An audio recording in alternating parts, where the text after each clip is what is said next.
Good evening. I'd like to call to order this session of the Warrenville Public Library District Regular Board of Meeting. Yep, truth and taxation public hearing. Okay. I said correct. Yeah.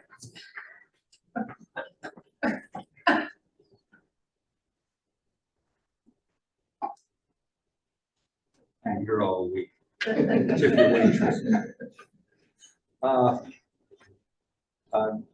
Preamble. Barb DeRocher called and said that she's got strep throat or something similar, and she doesn't feel like she wanted to come and contaminate all of us, so she asked me if I'd take over this temporary chairman. So, doing that, I'd like to call to order the Warrenville Public Library District Truth and Taxation Public Hearing, Wednesday, November 15th, 2023 at 7 p.m. Actually, it's 7:02. 7:02. Still sitting.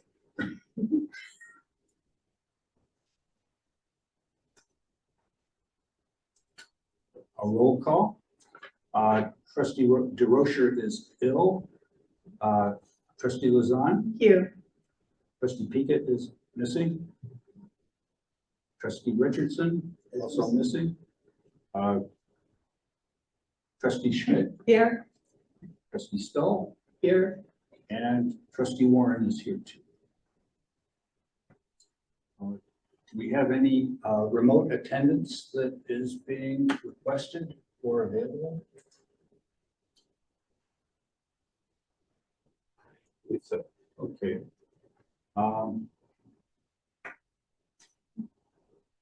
Nope, I don't see public, but maybe public is here to comment.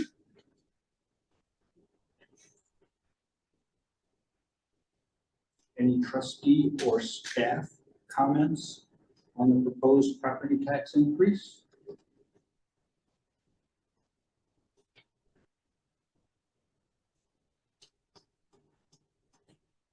Like a proposal to begin this meeting?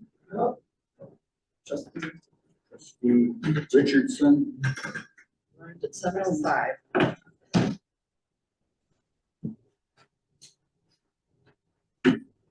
We're voting on the adjournment of the Truth and Taxation public hearing. Did we do this as roll call? No, that can be a voice. Do we? We need a motion, though. I move to adjourn the Truth and Taxation public hearing. Second. All in favor? Aye. Opposed? Seeing none, resolution passes.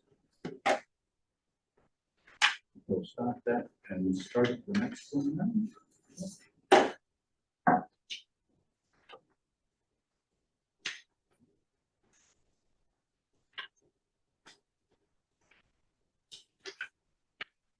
Call to order the Warrenville Public Library District regular meeting of the Board of Trustees, Wednesday, November 15th, 2023 at 7:06 p.m.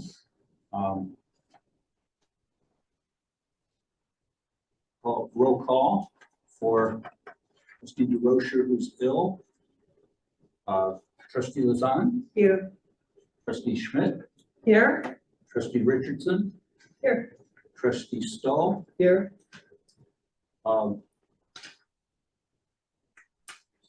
Trustee Warren is also present. And recognizing staff, do you announce the names? Warriors. Ian Stevens.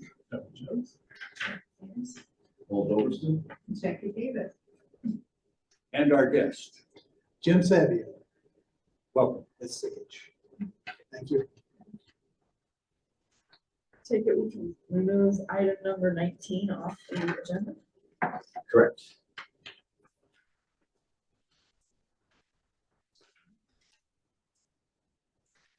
Item number 19. So I move that we approve the agenda as amended. Second. Voice vote. All in favor? Aye. Opposed? Motion carries.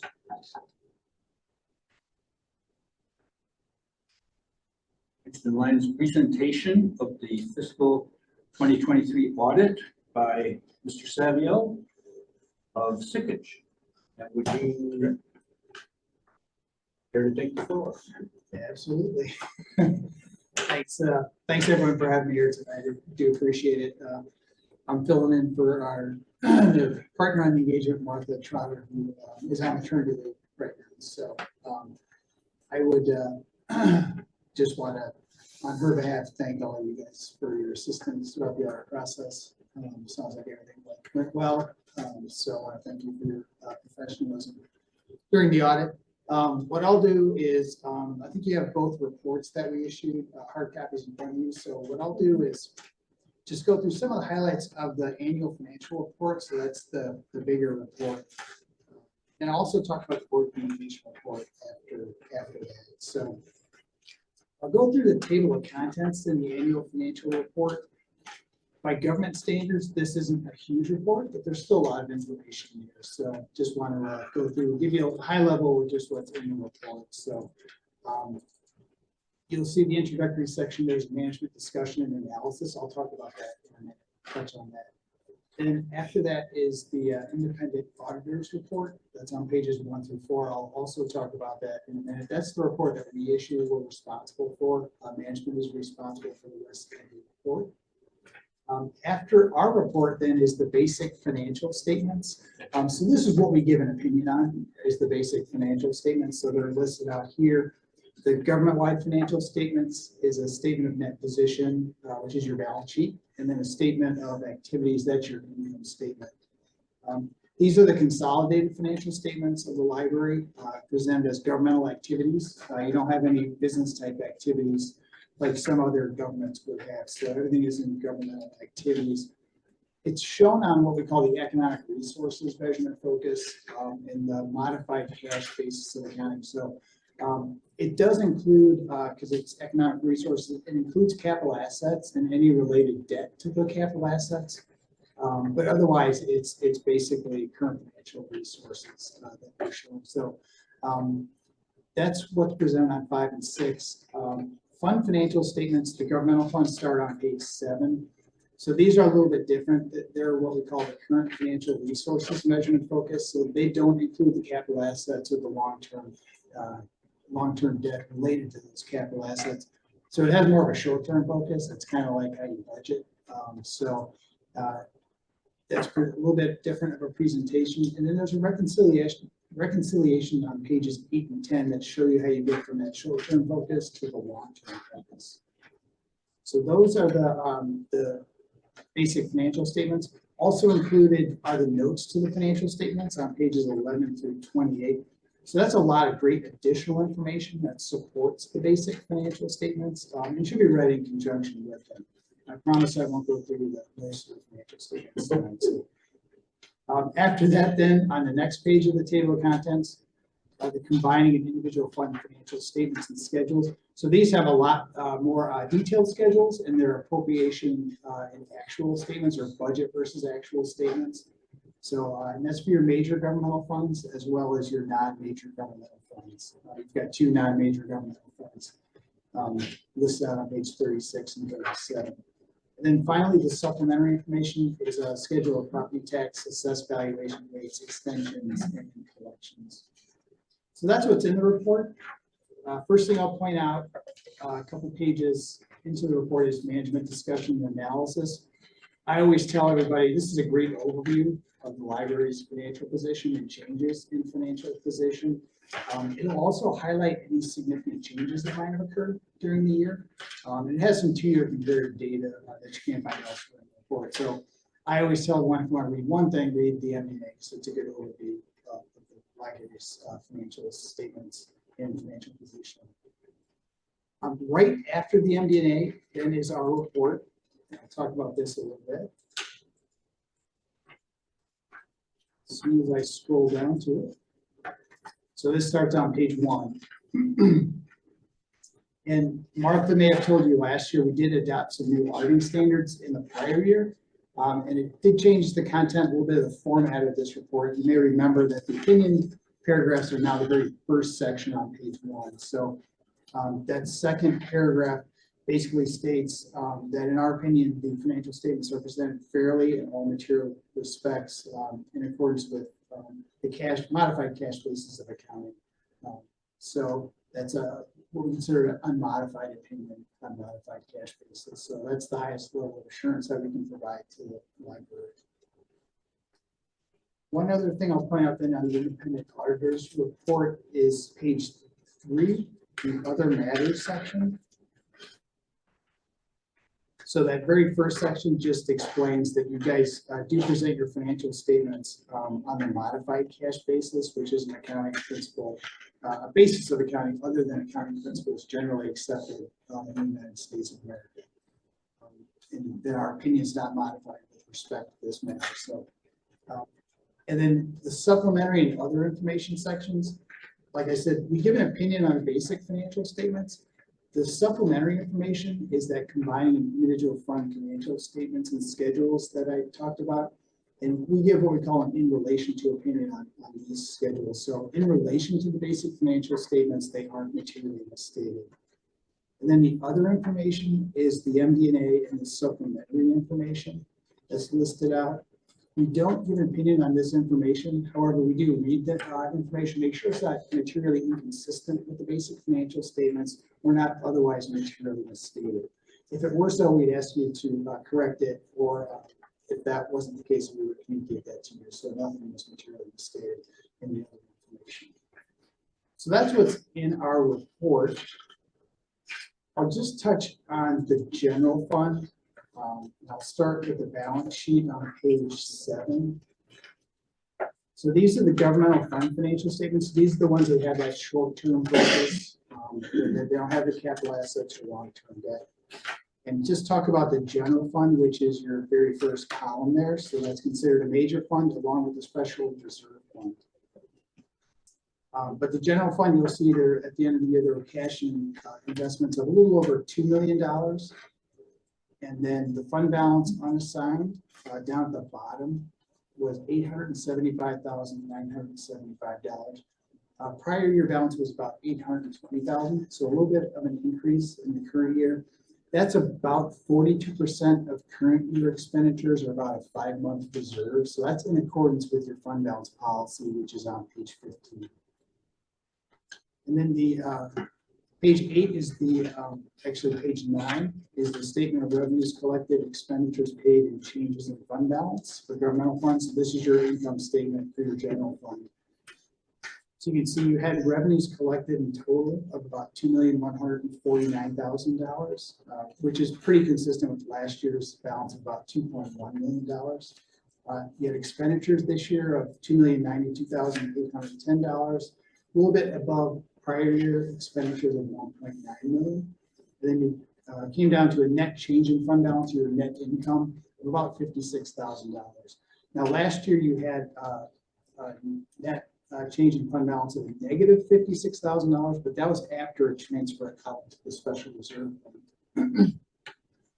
So that is all I have in the financial statements. So I want to talk about the board communication report. That's that second smaller report. It's called Auditor's Communication to the Board of Trustees. And I will start with the table of contents at the end. So if you look at the table of contents, on pages 2 through 4, there's some required communication that we have to have with the board each year. This is required by auditing standards. Pretty routine communication in that report. We didn't implement any new accounting pronouncements this year. We didn't have any disagreements with management or significant delays in the audit. So no real issues there. So the communication is pretty routine on pages 2 through 4, but I encourage you to read through that. And then after that, we have to list out any adjusting journal entries we found. So these are adjustments that are found as part of the audit process. So we have to communicate those to you. There were 2 entries on page 5, and those both related to recording capital assets and long-term debt. And then we also have to communicate any what we call past adjusting journal entries. These are entries that were deemed immaterial. But above a certain flow, we have to communicate that to the board. So there was one past entry that we didn't record, was deemed to be material, for, I believe, a couple leases, or maybe 3 leases, related to, copiers. So those weren't reported, last year and then this year. So that's the entry that we made on page 6. And finally, the management letter starts on page 6, and if you turn to page 7, and you turn to page 8, what the management letter states here on page 8 in writing is that we didn't have any material weaknesses. We also didn't have any significant deficiencies, and we didn't have any deficiencies as well. So, very good job by Jason and the staff for having everything prepared. Didn't have very many journal entries, and no management letter comments. So, with that, I'd be happy to answer any questions that the board might have. Just one regarding the changes to accounting principles that were made earlier. What was the thrust of that? Was that to? Actually, there weren't any new accounting pronouncements adopted. But there had been prior in previous years that. Yeah, it didn't look like what would have been a new pronouncement last year was, as we stated, 87 related to leases. So that's what that past adjustment was for. There was 3, I think, immaterial leases for copiers that weren't recorded because they're not material. So that's on that past journal entry list. So that wasn't implemented. And this year was GASB Statement 96 related to subscription-based information technology arrangements, which is kind of a fancy word for like software licenses that are greater than 1 year. So there weren't any, I believe there was one software that we had was greater than 1 year. And it was very immaterial, below what we even put on that past adjusting journal entry list. So that wasn't important. So those were the 2 big pronouncements in the past 2 years, but they didn't have a material effect on you guys, so they weren't. Does that change the value of the asset, these licenses, or does it? It actually puts an asset and a liability on the books. So it actually records them in the financial statements for the first time. Similar thing with leases on the lessee side. So if you're releasing like copiers, you record it an asset, a rate to use asset, and an offsetting liability for all those payments, monthly payments you make for those leases. So it kind of eliminates what used to be kind of like off balance sheet financing, where you had a lease or you had a subscription for software, you pay the monthly payments, so you may see that expense and reported on the financial statements, and there may be possibly be a note in the financial statements, but there'd be nothing on the balance sheet. So you could have a huge lease that's a commitment of millions of dollars, and it wouldn't show up on the balance sheet anywhere. So that's what GASB Statement 87 for leases and then 96 for subscription-based information technology arrangements kind of changed. It made you record amounts on a balance sheet for those assets and liabilities. Okay, that sounds Yeah, like a progressive type of thing that you capture something. Yeah. Yep. It was, like I said, it was kind of like off balance sheet financing where it didn't show up anywhere on your balance sheet, but you may have significant commitments related to those leases. So, Thank you. yeah, no problem. Right, bored everyone to death with all that accounting talk. Well, it's nice to hear something like for that question. Hear it explained that way because it breaks it down. So Yeah, hopefully, Understand. I try to make it as understandable as possible, but it's accounting, so sometimes that's my thing, so.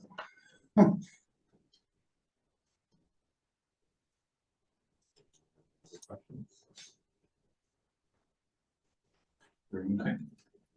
Thank you very much. Right. thank you so Thank very you much. so much. Yeah, thanks everyone for your time. I really do appreciate it. And again, thank you all for great work. So I will pass that along to Martha. Martha's doing well. Good. Yeah, everyone's healthy and happy. Oh, that's good. Give her our best. Oh, I will. Yeah, definitely.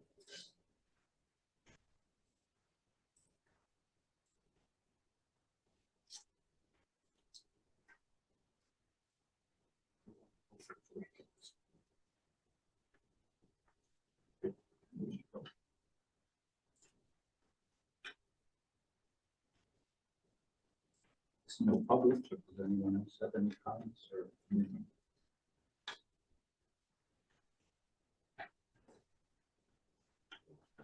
Correspondence? Correspondence?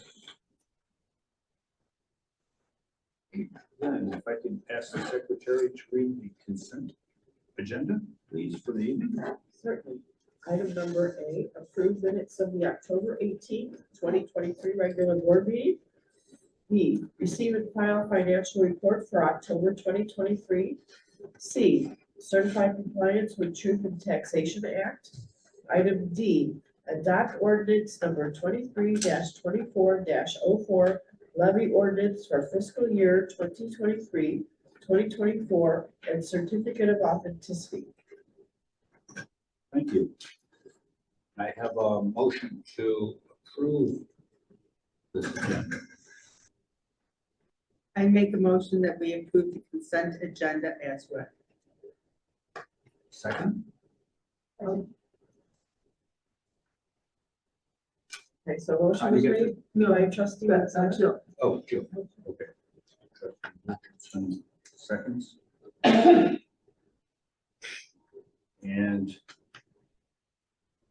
call the question for, Roll call. roll call? Yeah. Okay. Trustee Lizon? Aye. Trustee Schmidt? Aye. Trustee Aye. Richardson? Aye. Trustee Stoll? Aye. And I guess I have to abstain because I wasn't here. Well, then I should have abstained too. I mean, I don't think Abstain you from- do that anymore. Because of what? Because of the You minutes. to approve the minutes. All you're approving is that they. that they- Yeah. Oh, that they exist? Right. Oh, okay. Yeah. This and they look as correct as you can. Yeah. So, verify. motion carries. Yes. I move that we approve payments, pay invoices in the amount of $217,125.51 for the period of October 19th, 2023 through November 15th, 2023, including electronic payments and checks numbers 9651 through 9691. Second. Trustee Stoll and trustee Richardson.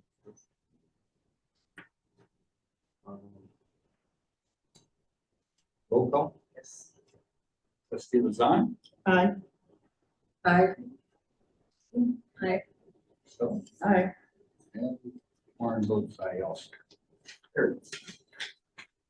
And following up on that, we'd like to make a motion to transfer of funds.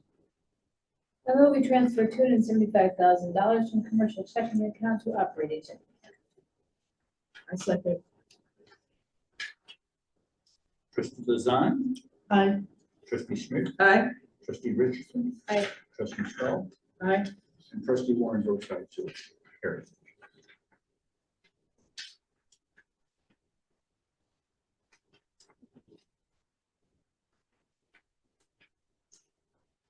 Any unfinished business?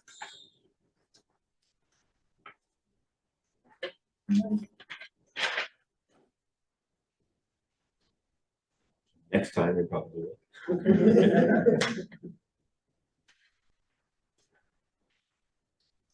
Okay. We will be talking about, I move we approve sending trustee Schmidt to the 2024 PLA conference in Columbus, Ohio. Can we have a little discussion on this? No. We have to make the motion. MBA trustee. Yeah, we have to make the motion first and then have discussion. I move we stick, offer. Second. Now discussion. It's been moved and seconded, so. So just tell me just a little quick, what is this? So the Public Library Association, which is the division of the American Library Association, puts on the ALA conference is every year, but the PLA conference is every other year, and specifically for public libraries. I've attended it a couple of times.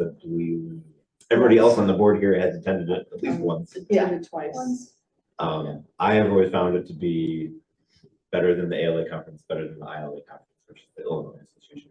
You kind of go there, you get a feeling of what libraries across the country's doing, and it's fascinating attending the programs. There's also Lots some, of programs. yeah, there's some luncheons or dinners where they have authors speak, and it's kind of like going to Disneyland for libraries. It's really fun. And while I haven't paid as much attention in the past, I believe there's probably also kind of advocacy and trustee related programs as well, in addition to, you know, being able to go to other things as well that you're interested in. So, And so, like how, do we all drive our own selves out there and do we? You can budget up either, or- so we have it budgeted in the budget. Mary Kelly and myself are going. Mary Kelly is flying. I'm driving because my wife is also attending.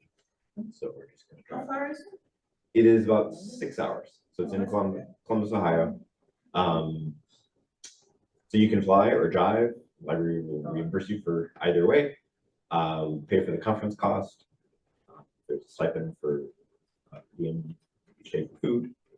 So we have budgeted for all And of it's those things. the 3rd through the 5th? Yes. Yep. So you would go out on the 2nd, I believe the conference. The conference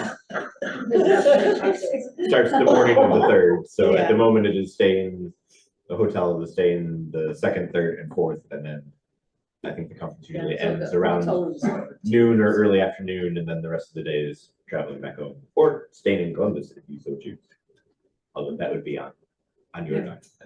There's lot of different things going on. It's like you want to go to a bunch of different things. There's also a big exhibit hall. Yeah. Where People hand you there's books and let you take them home. for free. there's publishers, there's, you know, technology vendors, there's all sorts of vendors selling stuff, promoting stuff, there's authors, there'll be signings.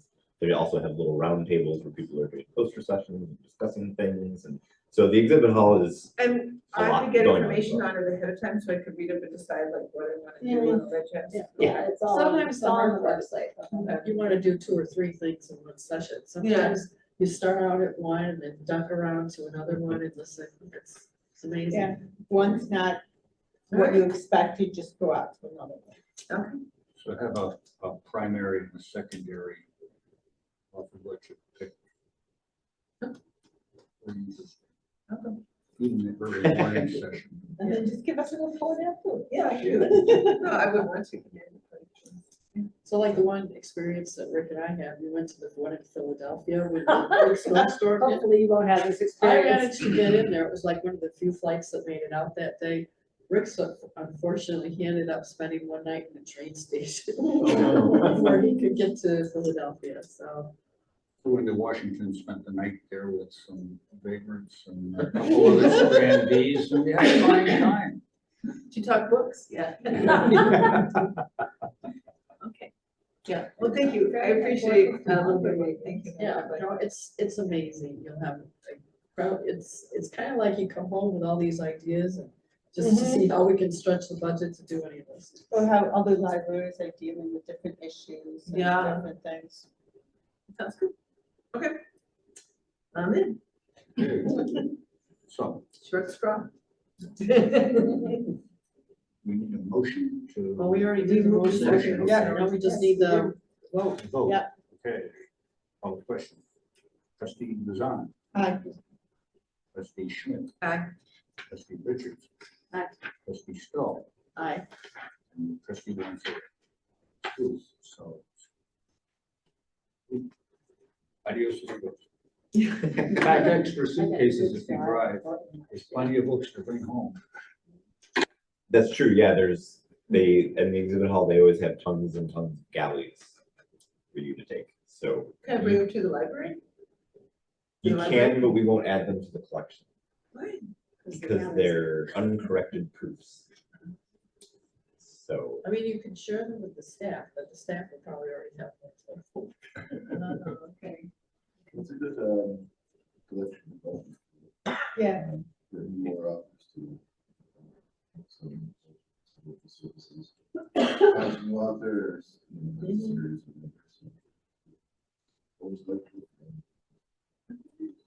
And I don't know if we've done it here or not, but I think at my last library, we would occasionally use those when staff were done looking at them, give them away as prizes.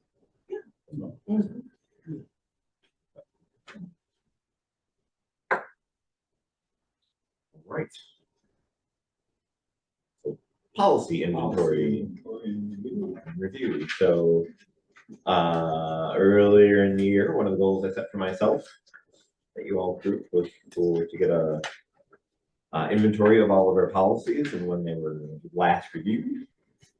And I noticed I was starting to work on the per capita grant, and Sandy had written in last year's grant that we were working on getting a schedule of reviewing all the policies. So this falls in line with getting us towards that. So what I put in your packet was mostly just the inventory when it was last updated. I have next review, but a majority of it is all for 2024, which is maybe a little ambitious, but it's mostly because so many of the things hadn't been reviewed in a while, or at least had not been, or at least not been documented that they'd been reviewed. I think it was all last updated. That's not to say that you maybe hadn't taken a look at and reviewed it before, but if you didn't make any changes, you may not have noted that. But one way or another, like I said in my little narrative, several of the policies are, you know, like the Freedom of Information Act policy, I think it is like a 2-sentence paragraph. So several of these we'll be able to review, there will be no changes, and then we'll just stamp on it that it was last reviewed. But generally, as part of the Illinois standards, a minimum every 3 years, you're supposed to take a look at each policy. So, so whether we get to them all in 2024 or not, maybe not, but we'll at least get started. I think I mentioned that the next couple policies that we're gonna look at that I'll bring for you either in December or in January will be library cards, library use, and our public access computer policies. All of us were discussing those a little bit earlier in the year, and then I got sidetracked wanting to make sure that I got all the financial things done correctly. So, so yeah, so it's a we've got quite a healthy number of policies, and Sandy left a couple notes for a couple other policies that we could potentially add as well. So my only questions for you all were, so at the moment, so for like items C and D are looking at some policies, and I have them for information review for November, and then next month for December to vote on them. Mostly because I made a bunch of changes. I assume generally that is what I am used to, is presenting it to you 1 month for information and then the next month for voting.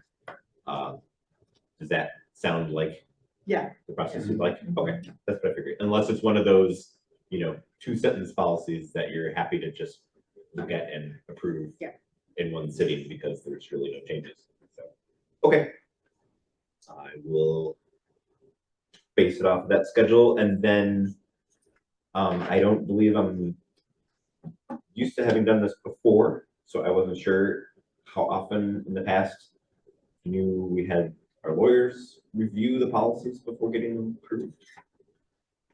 I don't think so. Jackie says no.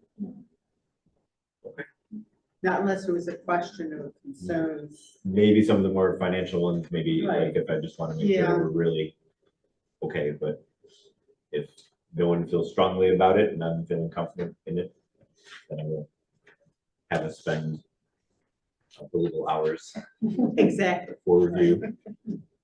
Unless I think we need it. So, okay. Great. Does anybody have any questions about the inventory or anything I mentioned? Okay. Great.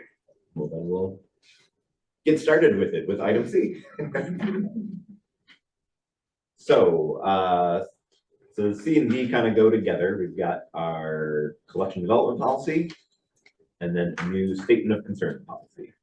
And so this stemmed from last month for the two of you that were not here last month. Barbara had read in Daily Herald article that mentioned how book bannings and challenges were on the rise. That's been going on quite a bit. So she asked me to just bring the policy to the committee, review it, remind everybody what our procedures were and whatnot. And we had one or two thoughts of, oh, maybe we should tweak a thing or here. So just the opportunity managers to just review it completely. And I ended up making lots of changes. They had suggestions as well. Thankfully, they all humored me and seemed to agree with most of the changes I made. So it was just adding, there's several just little sections to add about collecting in different languages, about our digital material, about local authors, gifts. So adding some of those just so that we have saying something about it. But the largest changes were in section 3 with intellectual freedom. We added some additional wording to just kind of strengthen and drive home the point that Do you like the way you made it? You don't just have, you took out the he's and the she's oh yes, and made it, there's yes. yeah. That's well, yes. It had mentioned that we adopted the ALA and the American Film Association statements, but they weren't actually in the policy, so I added those in the policy at the end as appendices. And then in section 7, the largest change, which stems from our discussion last month and discussion we had at management team meetings, was related to if we are, and with the new Illinois law coming on the books on January 1st about if you ban a book, you will lose your funding. And so, and then the ALA, freedom to read, and the Bill of Rights all pretty much state that you don't do banning books. So it seemed having a section called the request for reconsideration in an accompanying form. Well, reconsideration can mean a bunch of different things. It seemed like it was, most people, I think, took it to mean here's an option for banning a book. Yeah. And so we thought in the spirit of section 3, the intellectual freedom, and with the new law in mind, that we wanted to just remove that. And I had stumbled upon from a webinar, an Iowa library that has a statement of concern policy instead, where patrons can make a statement of concern about either a book or a display or a program or some other aspect of the library. So it makes it a little more encompassing. Because I think it's still important for our residents to have a vehicle to voice whatever concerns they might have. But it steers away from the idea that we're going to remove the book. So it's more, here, you can voice your concern, but we're not necessarily asking what you want us to do about it, which I'm sure somebody would tell us anyway, and that's fine. But we're not hinting that one of our options is removing the book. And in fact, the statement of concern itself is not focused on books. It mentions programs or displays or whatever. So I really liked that concept. It seemed like everybody else did as well. And so I thought, just kind of in the spirit of, if we really don't believe, and we, between the staff and board here, it seems like we all were in agreement that we are not interested in banning books or removing books. So it seemed best to just kind of take out the request for consideration and reframe it as a statement of concern. And also in an attempt to, like, we've had the request for consideration form attached to the policy. So what we'd like to do is, with the statement of concern policy, have the form not be published with it on the website. With the idea that if somebody really has an issue, hopefully they're going to come and talk to us and have a discussion with Paul or myself. And hopefully it will be a productive discussion where we can, explain our selection criteria and why we might have done the things that we did, and hopefully have a fruitful discussion where we come to an understanding and can move on. And then if they still disagree with us, then they can by all means fill out that statement of concern. But rather than having it just readily available on the website for people to spam us with forms, which I don't think has ever happened and probably wouldn't, but you know, rather than that being their first step, we want the first step to come so they can learn more. So that was a big old summary of these two policies. So Yeah. the first thing I was gonna say is that I seem to notice a typographical error. Under Right. section 6 of the collection development policy, under section A, one of the bullet points where it says duplicate copies then are no longer needed. I thought the correct one should be that. Yes, thank you. And then, under the statement of concerns with the form, because I know that we had it, I don't know if it was last year where one of the, members of the library district objected to the iPad in the kids section. So I don't Were really, they even a member? What? Were they a member? yeah, Okay. so she Because I only, know there was one that complained about a display and a couple other things. Found out that they were even members. but I didn't know if we, since it doesn't really have, you know, I realize people might not object to somebody, you know, might not object to how many computers we have to check out or laptops or, you know, the, any of the electronic media that I just, you know, I thought maybe the electronic media or tools or whatever that we have, I don't know if we needed to include something like that. I mean, I realize it might be rare, it might never happen, but knowing that we've had at least one iPad complaint per se, you know, whether or not any of the other electronic, media, you know, like any of the things, don't we still have it where they can check out a preloaded, ebook, yeah. So I don't know if, See if I can add something in. I mean, I think in the end that can, anything we didn't cover can fall under other resource, yeah, Yeah. but I can see if I can find the right wording that might. so I just, you know, cause I don't know, I feel like electronic media or something, but I don't know, that would probably fall into the DVD streaming video and. Yeah. ebook type thing. Technology. Yeah, technology.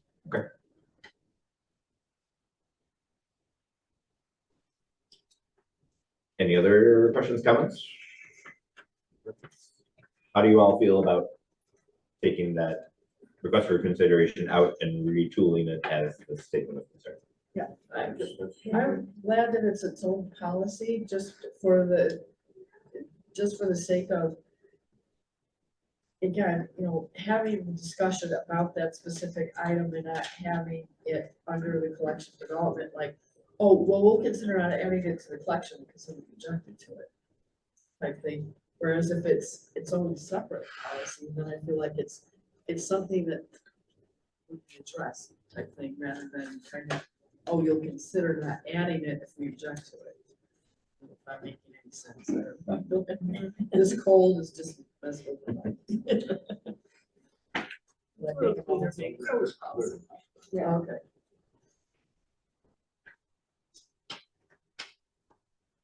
Alrighty, well, for next month, if you have other thoughts about it, feel free to let me know, but otherwise, if you're all generally liking the way this is going, then next month I'll bring both of these policies back for you to vote on, and the statement of concerns policy will have an official number to it, as opposed to an XXX.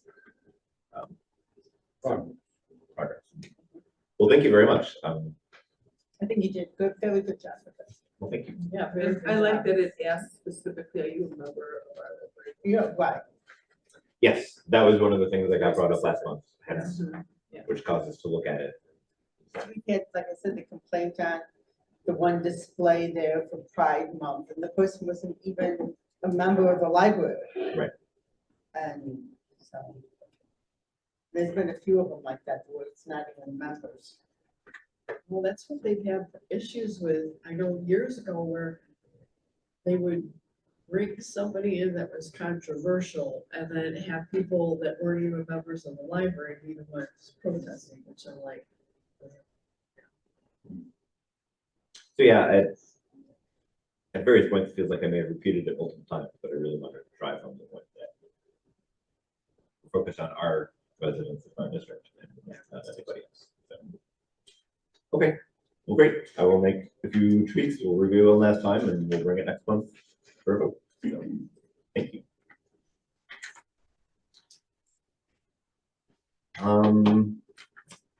Item E is update about our air conditioning screen project. I have Although a I- question on this. Sure. I thought when they put up that thing over there was supposed to, yeah, I don't like it. Yeah, they were, yeah. That they were supposed to be, the developer was supposed to be doing landscaping and all kinds of stuff over there. Right, So why are we paying for this when that was part of the deal? especially since he knew how close he was building the Yes. homes to this. And I Yes. thought that was part of the agreement, that we Yes. wouldn't have to cover that cost, but of course, the Right. developer's gone now. Well, that's where it comes into the HOA. That's their problem now to continue that.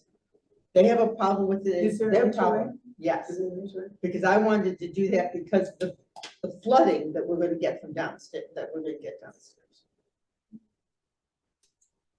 The Okay. water retention pond is very shallow and it's only a couple inches below our rear doors. So if we have one of these big 100-year floods, it's gonna be flooding here. So the HOA can be held responsible, and that's the same thing with this. The agreement was that they were supposed to be taking care of doing the whole buffer zone over there and landscaping and everything. I remember asking about that at the time, and they said, Yeah. oh, we had a hydro engineer come in and he's Yeah. estimated it and he's done all kinds of calculations, said, not a problem. I said, it looks small. Now, I was inside that millwork place. So he'll What come out they were and- saying, that place was very open, but anyway, that's a different issue. But I mean, with this, I remember the developer, Well, and Yeah. especially since part of the issue was too, we were doing that trade-off with the land. Hmm. that's why we had to say on that development, because of the switch of the land. Instead of it being on an angle, we made it square. Swap land. Right. But that was part of the deal with that developer. And that would be gone to the HOA, because they're responsible. Well, I can look more through that agreement and see if Yeah. it specifically mentions that. I mean, some of that landscaping there, I'm assuming did come from them. Yeah, But as I put in the packet, there's the code that was referenced that And we but are, that we are is not why meeting. that developer was going to do it so that we still have to do all though, yeah, even if they do it. I do, yeah, That was wasn't not you supposed to me. put in a fence, Jackie? I do not. I think they took remember out reading- a fence. Pardon? They took out like a chain link. Yeah, they fence, took if out I a understand chain. correctly. Yeah. That was in Yeah, But that wouldn't be enough of a buffer. That there. would- Yeah, that's not really a Yeah. sound buffer. No. yeah, Well, so one, I mean, let's see, I asked about additional funds to cover it or to be grandfathered in or to extend the deadline, and all the answers were no. I was frustrated. We got our initial first quote. So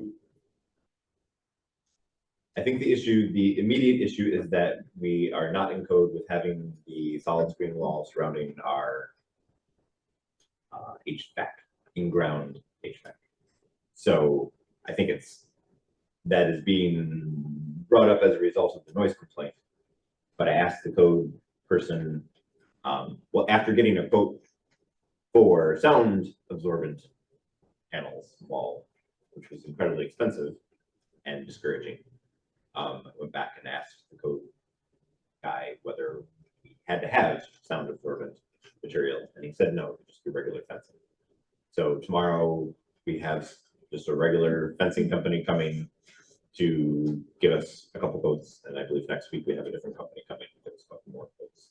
So I'm hoping that those will be much less jarring and much more affordable. It still won't have been in our budget, but feel like in the effort of being a good neighbor, working with the city, we should try and address it. But I was initially somewhat frustrated after getting the first sound absorbent panel back, because that was rather expensive.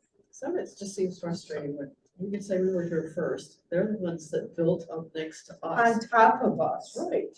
Agreed. And then the city had already said that we would get part of that property, and then they didn't do that. Right. They sat there and lied through all these meetings and things with them. So. Yeah. It seems like a buyer issue. beware type of thing. So there's lots of history that I don't know about. Yeah, it's Are just they like- gonna have We as out much as there I can out of. for reading stuff. motorcycles going up and down Butterfield and Batavia? Well, if there's a noise thing, hey, I live on Warrenville Road. Talk about noise. Well, Yeah. some of it just seems like too, you know, when, it seems like some of those residents feel that those parking spaces in front of their house are theirs. Yeah, and they're not. And they've been told that. Well, hopefully, after that discussion, hopefully we'll have that discussion again. So I think we've cleared that up. So, Is the zoning person that you've been talking to, I know there's a lot of new people over at City Hall. So was that person here when these negotiations were going on, or is that a new person as well? That says you're not in code, you've got to do it all. And I'm asking because maybe are there records of those meetings that could be, I mean, that's. Do the research on it. I can take a look and see. Back, because it would be a hearing probably. I don't know if they were at some of those meetings. Mm-hmm. I'm trying to remember who all was there. Some of those with the developer. I remember one we had with the city. But a lot of them were just with the developer. What they did with the city, I don't remember. But I mean, the plans and everything were all given through the city. So the planning committee? the They planning should have and zoning committee, something. You know, maybe some, like Cosgrove or one of the guys who's been on the planning and development committee forever. Tim Cosgrove is a builder and he's been on that committee forever. He might be a good one to reference and ask him, like, what's his recollection on that? Because he's a good old.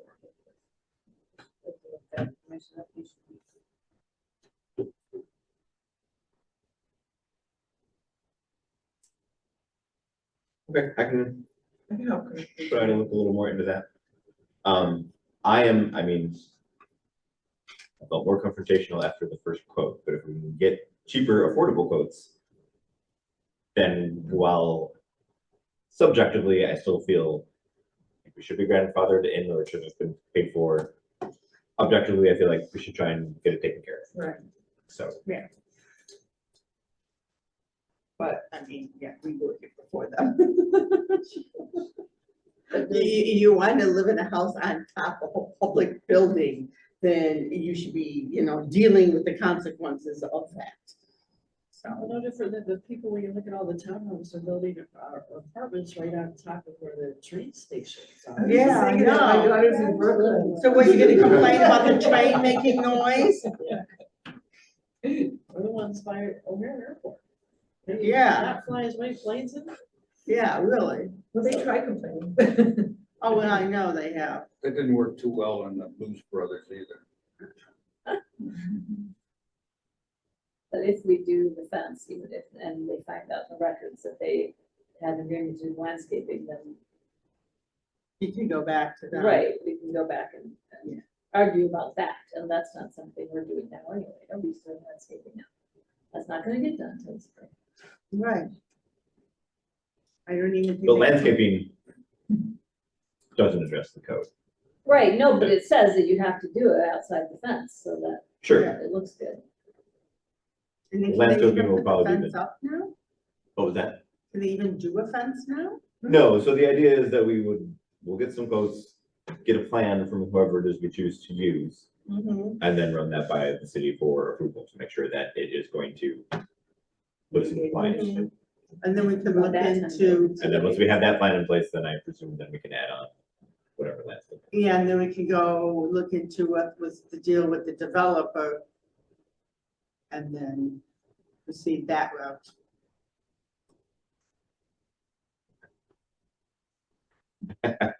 So I'll keep you updated for how, when we get our new folks and if I learn anything new. So. Any other questions about that? I just had a new fence put in by Premier Fencing. Okay. Throwing it down. Here. My neighbor chose them too. I'm not sure it's the type of, I'm not sure. No.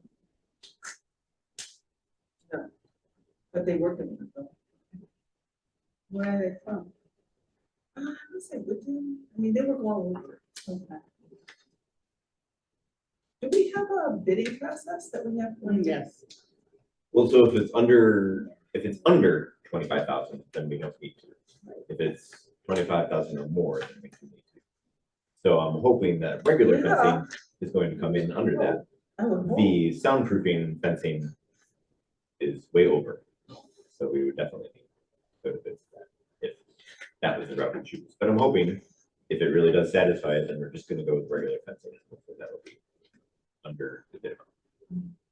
Out of curiosity though, I'm just wondering if we put the fencing in and whoever registered the complaint feels it's not sufficient. That's the next. That's we just have to wait and see. You have to wait and see, but I believe in the communication I got.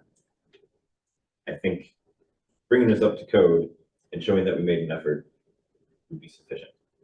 And then after that, They have to buy Passes your code books. inspection, exactly. it's legal. Then they have to buy your books.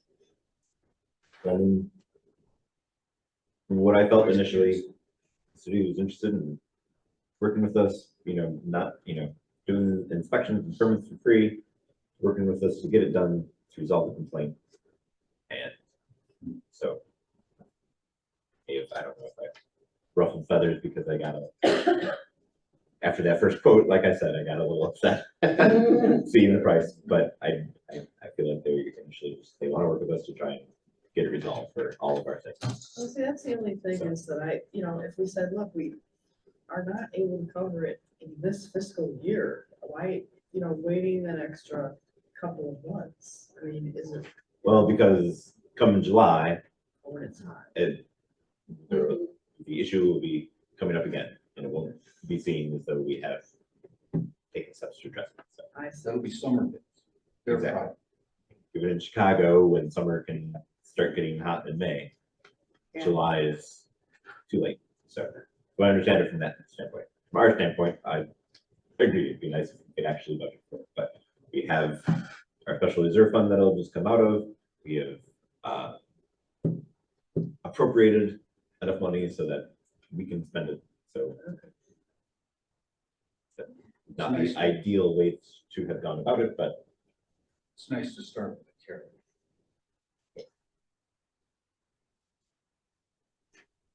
Okay. So, I don't know, I suppose it's time to segue into the directors. there you go, even though I've been talking all this time anyway. So I just wanted you to be aware of the Paid Leave for All Workers Act that Illinois passed. That will be in effect in January. The good news is you don't really have to do anything, but I just wanted you to be, aware of it anyway. It generally states that employees need to accrue leave at the rate of at least 1 hour for every 40 hours they work, and then be able to take that time essentially whenever they want. But we, since you all been working with Sandy, made wonderful changes in the last year or two, and now all of our positions here are a minimum of 20 hours. Everybody is making accruing a minimum of 40 hours of paid leave, and then that's additionally, nope, I'm reading the wrong one. Sorry. Our employees are earning a minimum of 60 hours of annual leave, in addition to a minimum of 48 hours of sick leave.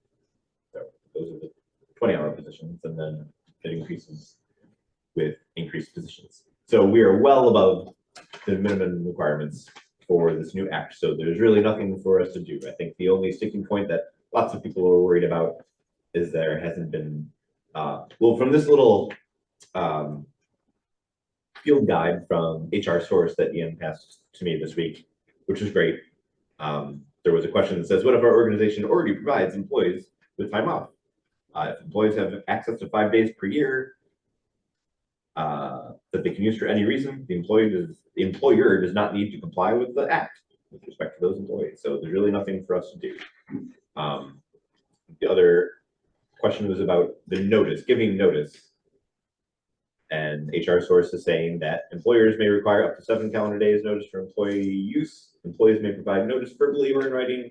And employees unable to provide such notice because leave is not foreseeable should provide notice as soon as practical. Does it So- also apply to, part-time people, or is there? Yes, it applies to Oh, all workers, but all of our workers are earning well above the required minimum by the act. So, and since we already have in place just the general standards in our policy about trying to give as much notice as possible so we can make sure that staffing is covered, then we are pretty much, we don't have to do a thing, which is great. So thanks to Ian for, I'm sure, looking at multiple different webinars about it and researching it, but just wanted you to be aware since it is a law change. Okay. Can I ask a question? Yeah. I was looking at the report, how many staff members do we have? We have Is it Oh, 24? 27 or 28. 27. 27? 27? Thanks. All right. Listen, the question. Just wanted to highlight our brand new memory care cafe kits collection that Paul put together. Thank you, Paul. And thank you, Mary Kelly, who's not here, for helping get it ready to go out on the shelf. So I think it was great that we have added that. This collection. Check it out. If you can remember, if you can't remember, Yeah. if you can't remember, check it out. You should definitely go check it out. Last month, somebody asked about the Allery case art. It's kind of stuck in red tape at the city since they're purchasing with a local organization. They had to go through extra agreements or whatnot that they had to review by lawyers. So it is taking obviously a little longer. I'm not sure that our art has actually even been commissioned yet. So it's not going to arrive by January like I thought maybe it would. So maybe we'll get it in the spring or summer if it does still happen. So. And then hopefully you all got emails about Paylocity, your account, and then the training link. Okay, good. Just making sure. Those were the big highlights. It goes to feedback. What was that? How do we do this training? So you should, the email where I sent the link, click on that link, it'll take you to Paylocity, it'll ask you to log in. I believe, I did not set up password for you, so I believe it'll ask you to create the password the first time. Okay. And then really the only part of Paylocity you'll be able to navigate to is the learning section, and you'll have that training video to watch. Okay. Just watch that. And, It's said to allow an hour yeah, to do it. I know. Yeah, that's okay. Grand scheme of things, not so much. I know it's still an hour, but appreciate it, and please and thank you for all of you for doing it. So. Any questions about anything?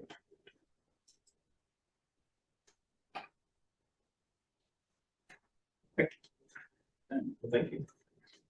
And those Chicago library threats, they did catch the, yeah. it was They one did. They guy. arrested one guy in Skokie who Yeah. was supposedly responsible for the threats.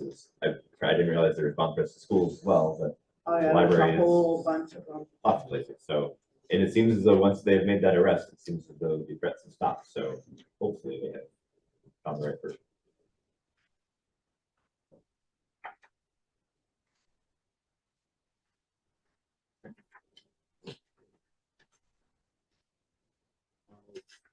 The department heads wish to.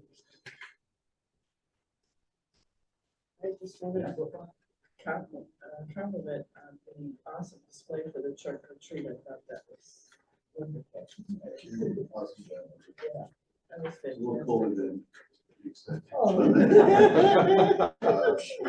So we'll be prepared for it.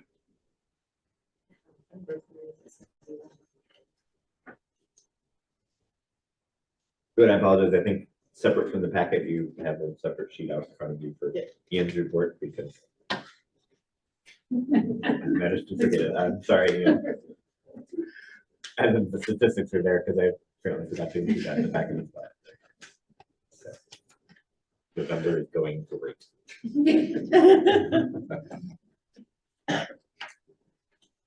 Admin has been great.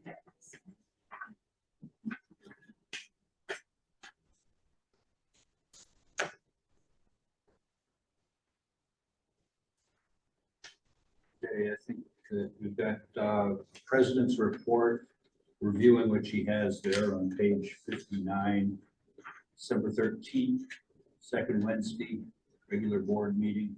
It's a change. Then January 17th, it's a regular board meeting, and then February 21st, 2024. So And just to interject, and jump in on that as I prepare our ordinance for all of our meetings for next year. It seems as though the last couple of years you have liked doing in December the second Wednesday instead of the third Wednesday. Mhm. I presume you would like to do the same next year. It'll make the meeting, because the November meeting is late, I think the 20th, and then the December meeting will be I think the 12th or the 11th. So it'll literally be like 3 weeks after. But if you're okay with that, I'm Yeah. okay with that. Yeah. Because then you're not having a meeting the week before. It The gets too holidays. crazy. The November meeting is when? I think the 20th. Yes. I have on my notes that the Wednesdays, January 17th, 2024, was gonna start at 6. Was I in New York, wasn't it, the done or something? Is that what having, we were having the other government? The meeting going decennial? on? Oh, I didn't add that. That is in February. So that That's should be the one February? that starts at, I believe, 6:30. Right. Oh, I don't think we have anything starting at 6. If I find differently, I'll let you know, but okay. best of my knowledge, all the regular board meetings And still then- at 7, and in February, which I forgot to add here, we should have the 6:30 decennial final meeting. Oh, yeah, I have that in Eastern Standard. There you go. I was in New York, so I wouldn't have-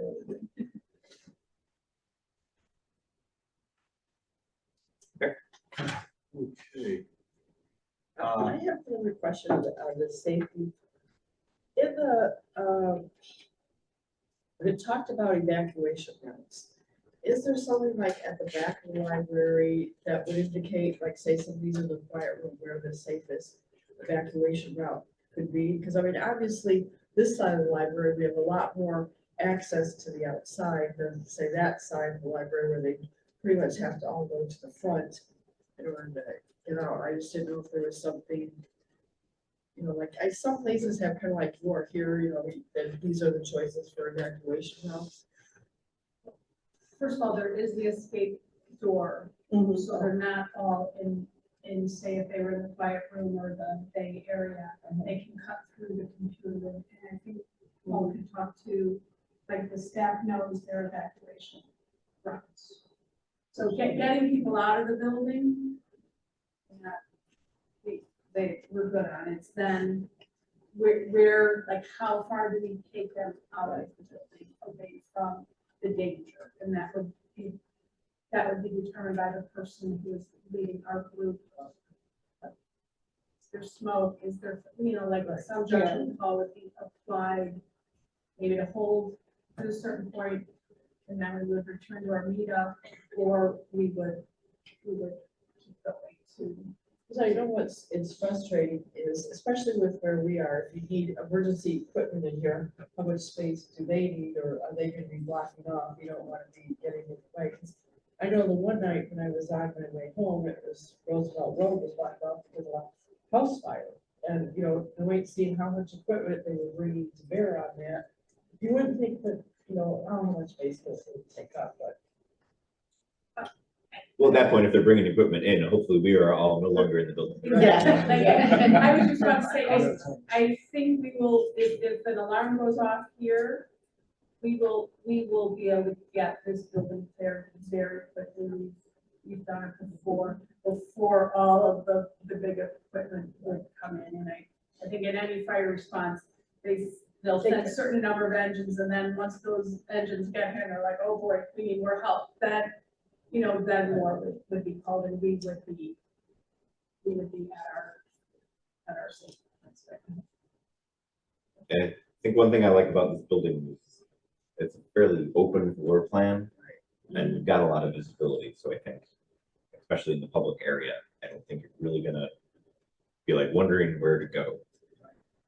There's not so many, nooks and crannies. Like, sure, we have, study rooms and the quiet room, but like, you're just gonna come out of that room and see everybody heading towards exit. So I think it's fairly obvious, straightforward floor plan, which is good.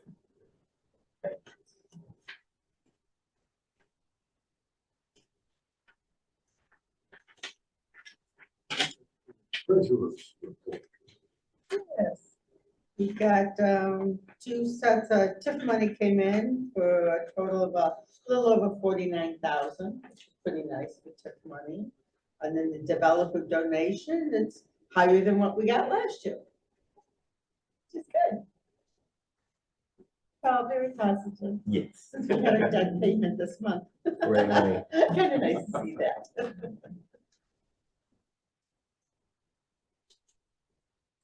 Secretary. Everything looks great.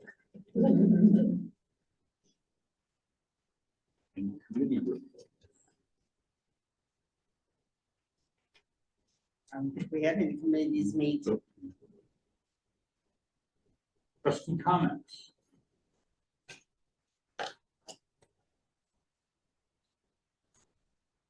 I like being on spot. We send you to Ohio. Yeah. Saw a newspaper article about Nalcon in public places, and I was wondering if we have moved ahead or if we've got Nalcon already on board or something like that. We don't yet. I think it is something on the list for us for me to investigate. Do we have a defibrillator? A defibrillator? No, we do not. We were also going to look at some point into getting an AED machine. A what? Yeah, AED. we discussed that, and decided against it. The defibrillator, Oh, I think it was more like staff, right, the staff are not. you know. how long ago was that?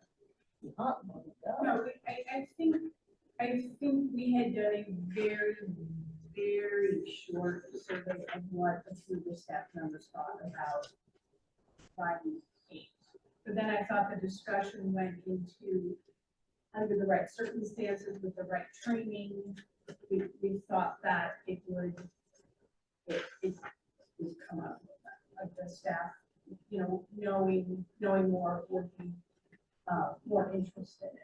But I think the big thing was then making that leap to how much that device would cost. One city came up, there are grants, there are other organizations that we can go through to try. Yeah, and I think it's still out there to be viewed and researched a bit. But I was- my take on yeah. our I was going to look into it at my last library. I got us a grant to get an AED machine. So it was paid for, which is nice because they are not cheap. And then getting that, we had the fire department come and give us CPR and AED training. They go together. So you don't have one without the other. But generally the AED machine is very no-brainer. Like, it tells you what to do. You can put the pads on a person, and if it registers that they don't need it, it won't do anything. So there's very little danger. That's not to say that some people still won't feel comfortable using it, but And I'm sorry, I think that was the other part of the discussion too, is what is our liability? Right, that was my, what was our That was liability? also, but I, That's something for me to look into. right, and I think we just kind of touched on all of those topics. Focusing on a few other things we can do more about, and Well, and I agree with something like that, especially the potential for liability. But it seems like, it seems like there should be a program, or, so that we can have all the information, or everybody can have the information, and then make the decision if it is something appropriate for the group, because the way I look at it, if you have some staff members that are for it, that's great. If they're here that day when the emergency happens, that's gonna be fine, but if an emergency happens and none of those staff members are here that feel comfortable with it, then it becomes, and that's what becomes, I think, a greater problem too. And not that we need to say, okay, we need to have somebody on staff, on every shift to make sure, but, then you might as well pay a full-time paramedic to be here full-time, which isn't really viable either, but. Well, we could just have management, there's always management here. For the most part, except for weekends. Oh, okay. But I think just by owning the equipment doesn't oblige us to use it. Yeah. So if there's staff that are present and comfortable in using it, then great. If there Mhm. isn't, that is fine as well. And I think that one of the general ideas with an AED machine is, putting up a sign saying that it's here. So if there's no staff that are comfortable, but there is a member here that is comfortable using it, like it's there, they can open up the cabinet, open it up, bring it over, and work on it. And then maybe staff can just be the support of here, Yeah, do this, do that, go whatever. So I think it's just generally we want to work together, but I don't think in a situation like that, I don't think anybody is obliged to do anything. And more to Kathy's point, we want to look into the liability of what is our liability if we do in fact do something. So well, could that also fall under, like, if you give a person CPR and like break a rib, they can't sue you? Does it fall under something That's what like we that? want to Sharing verify. law, like I'm not an attorney, but I mean, I just know that those are all of the things we would have to consider. Yeah. So it's like Jason described, if someone jumped into the scenario, one of our library resources at the time. How do we know that they would not crack a rib? And then, Right. then does the library have that liability as well? Does something happen here? So I think we need to, I think they ruled that like you can't sue that person. I mean, That's a good they saved your Samaritan. life, somebody I could live with a broken rib, I'm alive. But, I think it's like a good Samaritan type rule. I or- think there's a good Samaritan rule or law, Yeah, but you still have, because it There's is a public crazy building. things that happen and you Yeah. just never know. So it is a good thing to investigate before we take further steps. But I think generally on the whole, Yeah. it'd be a good thing to have.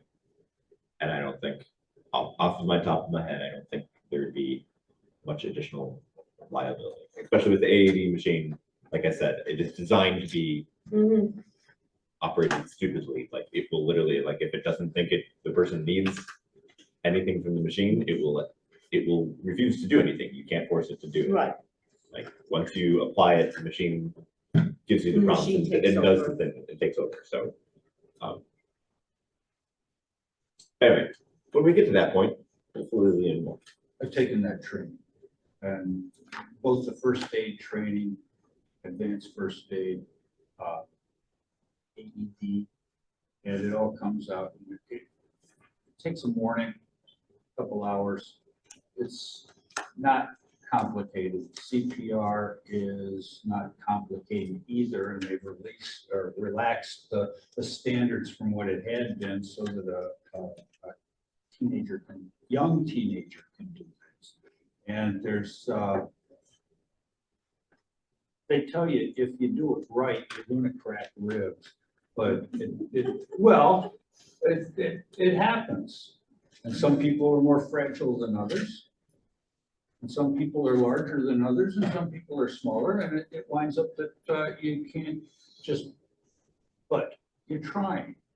And the whole idea is to get people so that they are willing to try, instead of saying, well, I don't know if I recall page 34.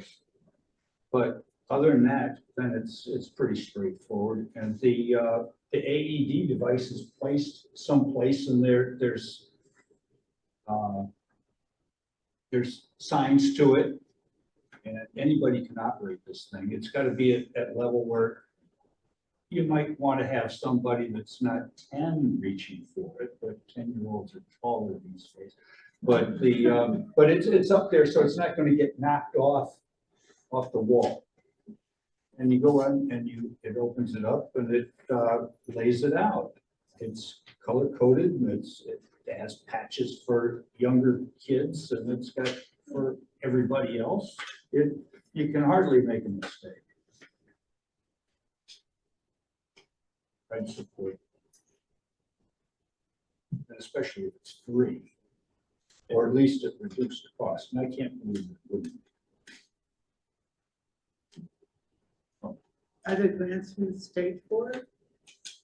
State, I don't know, in my last place, I got it from the Hopi Heart Foundation, Okay, so I think they still offer that grant, so I can okay. try it again, but I think there are probably others that do it as well.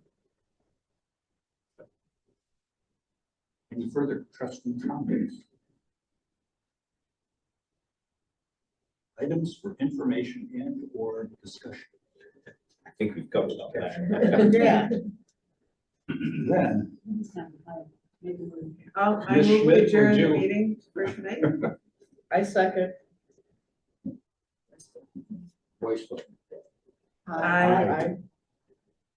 Okay, so we're adjourned at 7:23 No, how about? or 8:23. 8:20. I wish it Alright. was shorter. Mountain We time. have- Mountain time.